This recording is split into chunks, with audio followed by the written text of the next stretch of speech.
Hello friends, मैं मंजय सवाल और आपका स्वागत है मेरे YouTube channel ARP education point में। तो पिछले वीडियो में हमने एनर्जी कंजर्वेशन का जो दूसरा चैप्टर स्टार्ट किया था उसका मैंने पहला लेक्चर कंप्लीट कर दिया है। आज जो दूसरा चैप्टर था उसका दूसरा लेक्चर है।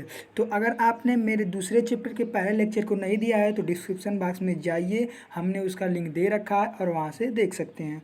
तो चलिए आज का हम ये जो ईसी एक्ट है 2001, आज इसको दूसरे चैप्टर में पढ़ने वाले हैं। तो देख सकते हैं कि हमारा पहला हेडिंग है ऊर्जा संरक्षण अधिनियम 2001। मतलब कि हमारा देखिए ऊर्जा संरक्षण मतलब आप समझते हैं कि जैसे हमारा कि ऊर्जा की मांग और उसकी आपूर्ति के बीच के अंतर को कम करना।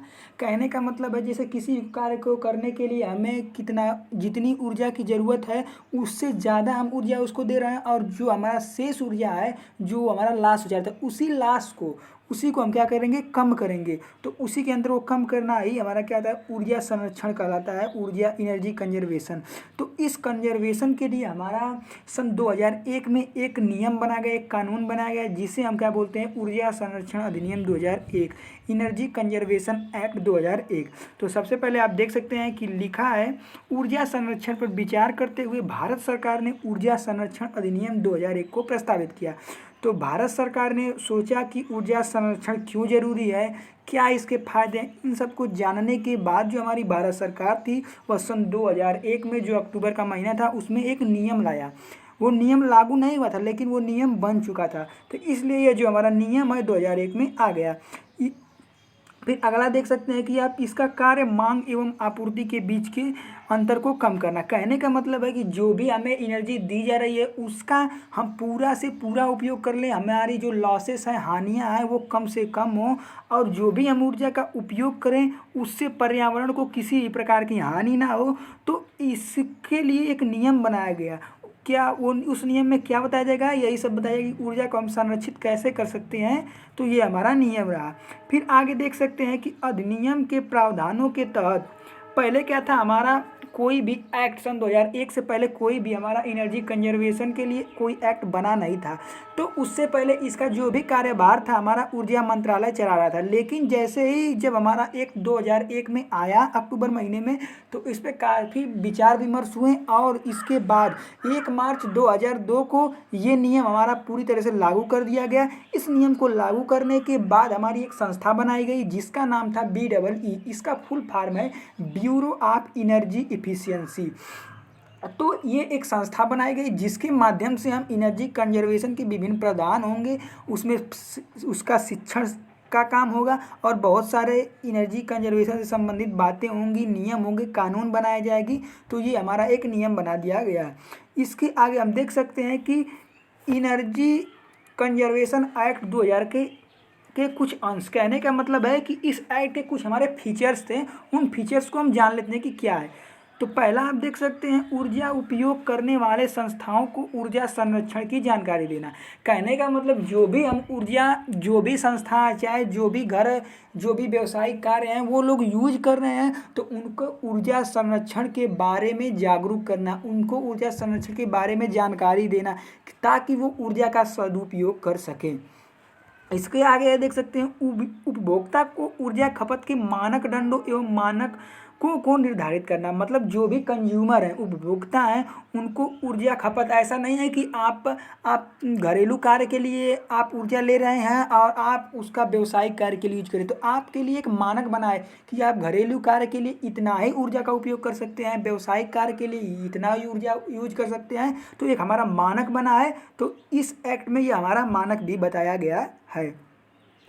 आगे देख सकते हैं, प्रत्यक्ष नामित उपभोक्ता के लिए दक्ष ऊर्जा उपयोग के लिए ऊर्जा प्रबंधकों की नियुक्ति करना।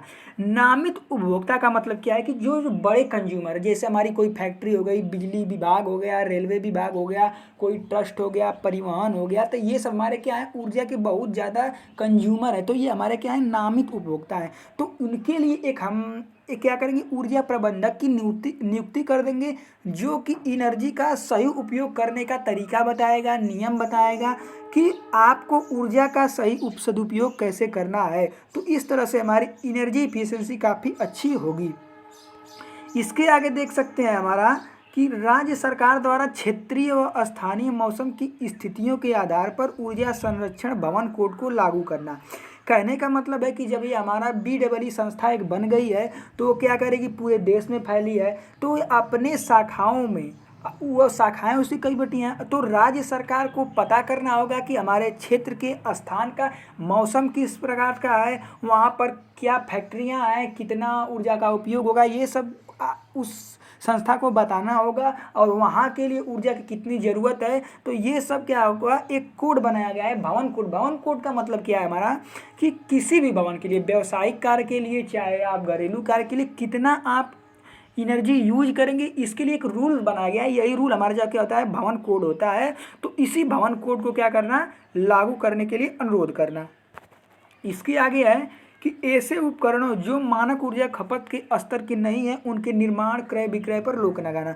तो कुछ हमारे यहाँ, हमारे देश में या बहुत ऐसी जगह है जहाँ ये नियम है, तो वहाँ क्या होता है, कुछ ऐसे उपकरण होते हैं जो कि एक मानक ऊर्जा से अत्यधिक ऊर्जा खर्च करते हैं, उतने ही कार्य के लिए वो अत्यधिक ऊर्जा खपत करते हैं। तो ये अच्छी बात नहीं है। तो उन उपकरणों के निर्माण पर, क्रय विक्रय पर हमारा क्या रोक लगाना, ये इसी एक्ट के अंतर्गत आता है। जैसे कि अब देख रहे हैं हम धीरे धीरे जो हमारा टंगस्टन बल्ब था उसका जो निर्माण है, क्रय विक्रय, वो धीरे धीरे कम हो रहा है। क्यों? क्योंकि ऊर्जा वो काफ़ी अधिक खर्च करता था, प्रकाश उतना ही प्रकाश के लिए वो ज़्यादा एनर्जी कंज्यूम करता था और वो हीट जनरेट करता था, उसी में हमारा ऊर्जा लॉस होता था। तो इसके आगे हम देख सकते हैं व्यावसायिक भवनों के प्रत्यक्ष मालिकों को ऊर्जा संरक्षण भवन कोड का आदेश रचना। मतलब जो भी व्यावसायिक कार्य के लिए हमारा ऊर्जा का उपयोग कर रहे हैं, तो उनको भवन कोड के आदेश को मानना ही होगा। भवन कोड क्या है, हमने आपको बता चुका है कि प्रत्येक वर्ग के, प्रत्येक व्यवसाय के लिए एक हमारा ऊर्जा के खपत की रूल्स बनी है, वही हमारा क्या है, भवन कोड है। तो भवन कोड के आदेश को जो भी व्यावसायिक कार्य के लिए ऊर्जा उपयोग कर रहे हैं उनको मानना ही होगा। फिर आगे दिया है कि यदि ऊर्जा खपत के निर्धारित मानदंडों और मानकों का उपयोग नहीं हो रहा है तो ऊर्जा दक्ष उपयोग और संरक्षण के लिए योजना बनाकर उसे क्रियान्वित करना। अब जैसे कि हमारा कहीं ऐसा है कि उसके लिए कोई हमारा रूल बन गया है, लेकिन उसको उससे अधिक ऊर्जा की ज़रूरत है, तो फिर से उसमें संशोधन करके कुछ नए मानक को बनाना और इनर्जी इफिशियंसी का पूरा ध्यान रख करके हुए हमें एनर्जी कंजर्वेशन के लिए क्या करना, नई नई योजनाएं बनाना होगा और उससे क्या करना, लागू करना होगा। फिर आगे देख सकते हैं ऊर्जा संरक्षण अधिनियम की विशेषता, कि हमारी एनर्जी कंजर्वेशन जो एक्ट 2001 है उसकी क्या विशेषताएं हैं। तो इस विशेषताओं को हमको जानने के लिए हमें कुछ हेडिंग के तहत जानेंगे। तो हमारा विशेषता में जो हमारा पहला हेडिंग आता है, मानक तथा लेबलिंग। इसका हमारा मतलब क्या है, देख सकते हैं कि लिखा है यहाँ पर, इसका मुख्य कार्य ऊर्जा दक्षता में सुधार करना है। मतलब कि एनर्जी एफिशिएंसी में काफ़ी हद तक इसका सुधार करना है और तथा उपभोक्ता को ऊर्जा दक्ष उपकरणों को उपयोग करने के लिए प्रेरित करना है।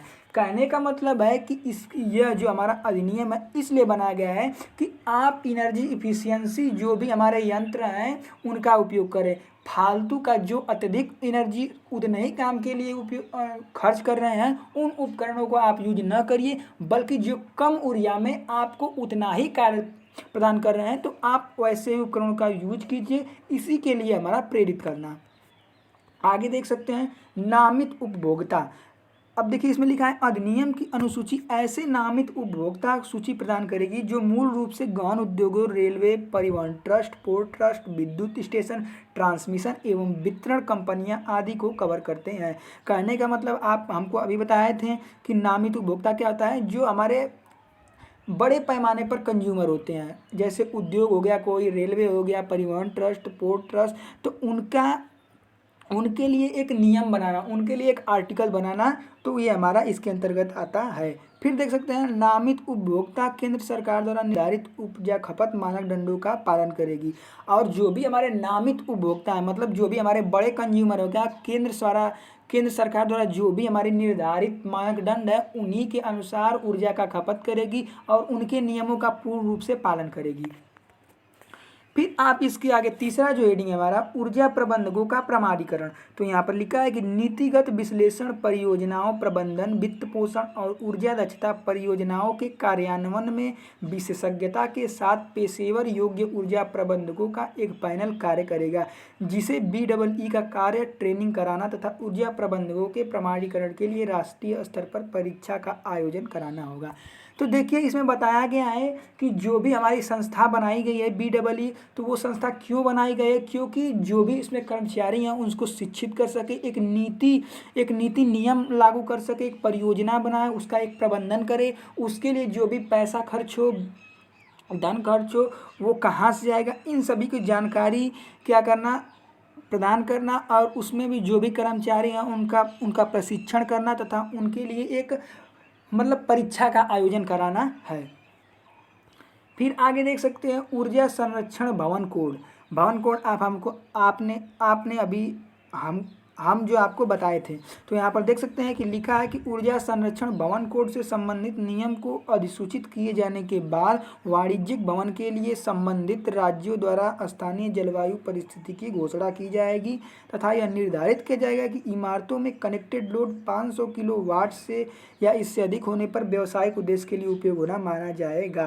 कहने का मतलब है कि यदि कोई भी व्यक्ति या कोई भी परिवार या कोई भी आदमी अगर वो 500 किलोवाट से अत्यधिक ऊर्जा का उपयोग करता है तो वो घरेलू कार्य नहीं माना जाएगा, बल्कि उसका व्यावसायिक कार्य माना जाएगा। इसके आगे आप देख सकते हैं केंद्रीय ऊर्जा संरक्षण निधि। इसमें लिखा है कि ऊर्जा दक्षता सेवाओं जैसे कंपनियां को बढ़ावा देने के लिए बड़े पैमाने पर ऊर्जा सेवा वितरण तंत्र विकसित करने के लिए केंद्र ने निधि की स्थापना की जाएगी, जिसका कार्य कुशल उपकरणों की पैठ बैठाने के लिए एवं R&D का मतलब क्या है कि रिसर्च एंड डेवलपमेंट की स्थापना करें तथा विकास को बढ़ावा देने के लिए लोगों को जानकारी बढ़ाएं। कहने का मतलब है जो भी इन कार्यों में जो भी हमारे कंपनियां एनर्जी कंजर्वेशन को बढ़ावा दे रही हैं, विभिन्न प्रकार की हमारी मशीनें विकसित कर रही हैं कि ताकि आप इन मशीनों का उपयोग करें और हमारी ऊर्जा की बचत होगी, तो इस पर क्या कर रिसर्च कर रहे हैं और वे क्या और डेवलपमेंट हो रहे हैं। तो ऐसी कंपनियों क्या करेगी, सरकार क्या करेगी, पैसा देकर उनको प्रोत्साहन करेगी, बढ़ावा देगी कि आप ऐसे ही एनर्जी कंजर्वेशन के लिए कार्य करते रहिए और लोगों को जानकारी दीजिए। फिर इसके आगे देख सकते हैं जुर्माना। फिर इसके आगे आप देख सकते हैं जुर्माना। अब जुर्माना क्यों है, क्योंकि अगर आप इस एक्ट के तहत कार्य नहीं करेंगे तो आपको जुर्माना हो सकता है। जुर्माना के रूप में आपको प्रतिवर्ष 10,000 महीना भरना, प्रतिवर्ष आपको 10,000 भरना हो सकता है, या यदि आप अभी भी वैसा ही इस एक्ट के खिलाफ कार्य कर रहे हैं तो आपको प्रत्येक दिन 1,000 देना हो सकता है। तो फ्रेंड्स कैसा लगा वीडियो, अगर अच्छा लगा तो लाइक और शेयर करना ना भूलें और मेरे चैनल पर यदि आप पहली बार आए तो सब्सक्राइब कीजिए। Thank you.